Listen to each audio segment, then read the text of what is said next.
बिस्मिल्लाहिर्रहमानिर्रहीम। अस्सलाम वालेकुम प्यारे बच्चों, कैसे हैं सब? उम्मीद है सब खैरियत से होंगे। जी बेटा, हम नात पढ़ रहे थे बातें हजूर की। सफ़ा नंबर 15 हम पढ़ चुके हैं। आज सफ़ा नंबर 16 करेंगे। ये अब सफ़ा नंबर 15 और इसके साथ में आप आगे ये पेशों वाला कर चुके हैं। आज सफ़ा नंबर 16 और 20 करेंगे, ठीक है जी। सफ़ा नंबर 16 पर आ जाए। फरमाया मेहनती ही खुदा का हबीब है। फरमाया मेहनती ही खुदा का हबीब है, रिज़्क़े हलाल हक की रज़ा के करीब है। फरमाया मेहनती ही खुदा का हबीब है, रिज़्क़े हलाल हक की रज़ा के करीब है। नजार हो लुहार हो मोची के नाई हो, नजार हो लुहार हो मोची के नाई हो, रोजी वो है जो हाथ से अपने कमाई हो। नजार हो लोहार हो मोची के नाई हो, रोजी वो है जो हाथ से अपने कमाई हो। इंसान पर तो उनका करम था ही बेहिसाब, इंसान पर तो उनका करम था ही बेहिसाब। हिमा भी थे आपकी रहमत से फैज़याब, हिमा भी थे आपकी रहमत से फैज़याब। देखो हमारे वास्ते आसान बना दिया, देखो हमारे वास्ते आसान बना दिया। नेकी का एक सादा सा मतलब बता दिया, नेकी का एक सादा सा मतलब बता दिया।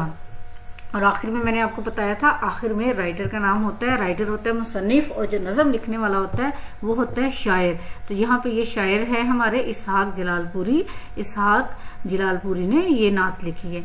अब यहाँ पे इस नात में हमें बताया गया है कि नबी पाक ने फरमाया मेहनती जो शख्स है वो खुदा का हबीब, मतलब खुदा को पसंद होता है। कैसा शख्स पसंद होता है? जो मेहनती हो, रिज़्क़े हलाल कमाने वाला हो। जो रिज़्क़े हलाल कमाता है वो हक की रज़ा के करीब होता है, यानी कि अल्लाह ताला के करीब करता है हमें हलाल रिज़्क़ कमाना। और हमें दुआ करनी चाहिए अल्लाह ताला हमें हराम रिज़्क़ से बचाए, महफूज रखे।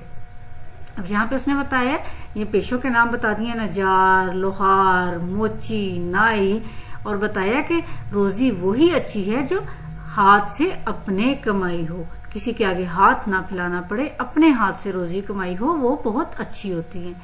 इंसान पर तो नबी पाक का करम था ही, वो बताते हैं कि हैवान भी थे आपकी रहमत से फैज़याब। आप जानवरों के साथ भी अच्छा सलूक करते थे ना, तो इसलिए बताया कि हैवान भी थे आपकी रहमत से फैज़याब। आगे है दीन को हमारे वास्ते आसान बना दिया। हमारे लिए दीन को नबी पाक ने कितना आसान बता दिया, आसान आसान तरीके बता दिए। देखिए किसी को मुस्कुरा कर देखें तो भी एक सदका बता दिया, तो भी एक नेकी बता दी। अस्सलाम वालेकुम करें तो भी एक नेकी है। तो कितना आसान है हमारे लिए। नेकी का एक सादा सा मतलब बता दिया। अब ये सफा नंबर इसकी आपने 16 की रीडिंग के साथ साथ आपने ये करना है। सफा नंबर हमारा है 20, ठीक है। सफा नंबर 20 थोड़ा सा ऊपर करूं।